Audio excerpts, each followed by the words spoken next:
ભારતીય હવામાન વિભાગ દ્વારા આવતીકાલે ગુજરાતના અમુક જિલ્લામાં રેડ એલર્ટ જારી કરી ભારે વરસાદની આગાહી કરવામાં આવી. અતિભારે વરસાદની આગાહી વચ્ચે રાજ્યના કચ્છ જિલ્લા સહિત બનાસકાંઠા, અરવલ્લી, સુરેન્દ્રનગર, મહેસાણા જિલ્લાને રેડ એલર્ટ જારી કરવામાં આવ્યા.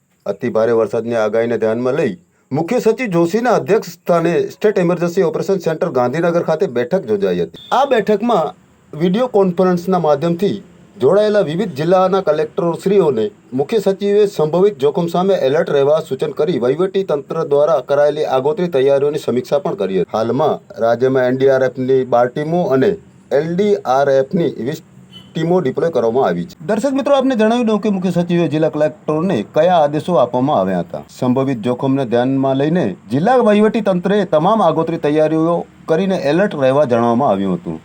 જિલ્લા અને તાલુકાના વહીવટી તંત્રના અધિકારીઓ તેમજ કર્મચારીઓને હેડક્વાર્ટર ખાતે હાજર રહેવા જણાવવામાં આવ્યું. ગણેશ વિસર્જનમાં નાગરિકોને જળાશયોથી દૂર રાખીને વિસર્જન માટેની વૈકલ્પિક વ્યવસ્થા સુનિશ્ચિત કરાવવા જણાવવામાં આવ્યું. આગળની અપડેટમાં જોતા રહો કચ્છ વીર ન્યૂઝ ચેનલમાં. હું મનોજ રાઠોડ સાથે. જય હિન્દ.